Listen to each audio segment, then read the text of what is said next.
आपने अब तक महाभारत से जुड़े कई किस्से सुने होंगे, खासतौर पर द्रौपदी से जुड़े हुए। महाभारत के प्रमुख पात्रों में से एक थी द्रौपदी। महाभारत में द्रौपदी को पांचाली के नाम से भी जाना जाता है। द्रौपदी 5 पांडवों की पत्नी थी और पांचाल देश के राजा द्रुपद की पुत्री थी। महाभारत की कथाओं के मुताबिक महाभारत के मुख्य किरदारों में से एक द्रौपदी अग्नि से जन्मी थी। अपनी खूबसूरती, तेज और समग्र ज्ञान के लिए महाभारत में उनसे जुड़े ढेरों किस्से कहानियां भी आपने सुने होंगे। द्रौपदी महाभारत का एक ऐसा महिला किरदार है जिसकी दृढ़ता के आगे बड़े बड़े बलवानों को भी नतमस्तक होना पड़ा।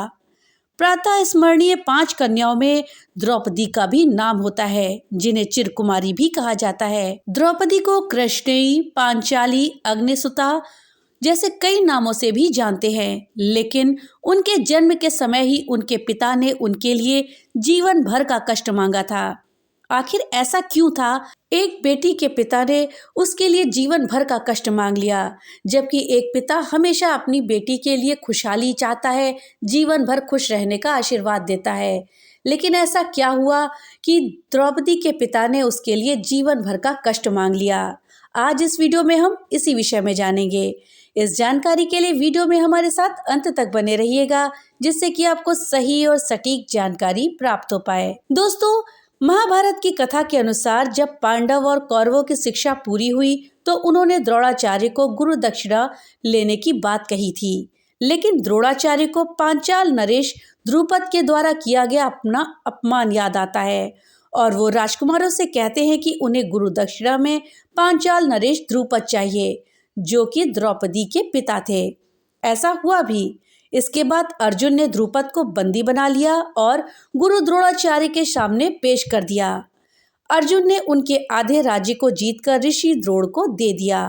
तभी से गुरु द्रोण और द्रुपद के बीच दुश्मनी शुरू हो गई। इसी बदले को पूरा करने के लिए द्रुपद पुत्र प्राप्त की इच्छा से एक बड़ा यज्ञ करते हैं। यहीं से शुरू होती है द्रौपदी के जन्म की कहानी। दोस्तों, कहा जाता है कि जब पुत्र प्राप्ति के लिए द्रुपद ने यज्ञ का आयोजन किया तो उन्हें आहुति देने के बाद पुत्र धृष्टद्युम्न की प्राप्ति हुई। पुत्र को देखकर राजा द्रुपद अत्यंत प्रसन्न हुए। उनका ये पुत्र कवच, कुंडल और अस्त्रों के साथ पैदा हुआ था। लेकिन इसी यज्ञ से द्रुपद को एक पुत्री भी ईश्वर के प्रसाद के रूप में प्राप्त हुई। पुत्र प्राप्त की इच्छा के लिए ये यज्ञ करने वाला द्रुपद पुत्री नहीं चाहता था, इसलिए उसने यज्ञ में आहुति देने से मना कर दिया। लेकिन देवताओं के हठ के कारण वो यज्ञ अधूरा छोड़कर वापस नहीं जा सकता था और पुत्री पाने के लिए उन्होंने आहुति दी। लेकिन हर आहुति में अपनी पुत्री के लिए अनेकों अनेक कष्ट मांग लिए। द्रुपद यज्ञ की अग्नि में एक एक करके सभी चीजों की आहुति देता, साथ ही वो अपनी पुत्री के लिए कष्ट मांगता चला जाता है। अबीर की आहुति देते हुए द्रुपद कहता है कि द्रौपदी का अबीर की भांति पवित्र चरित्र हो, लेकिन फिर भी उसे विश्व की सारी अपवित्रता प्राप्त हो। धान की आहुति देते हुए द्रुपद कहता है कि धान की भांति उसको बल और शक्ति मिले, लेकिन उसे ऐसे प्रसंग मिलते रहें कि जीवन भर जो किसी को भी निर्बल बना दें। कुमकुम की भांति मेरी पुत्री विश्व में सबसे सुंदर हो, लेकिन वो सुंदरता ही उसके अपमान की वजह बन जाए। पुष्प जब कुचल जाता है तो भी खुशबू देता है, उसी तरह भी मैं मांगता हूँ कि मेरी कन्या के साथ बार बार अन्याय हो, लेकिन फिर भी वो न्याय की सुगंध फैलाती रहे।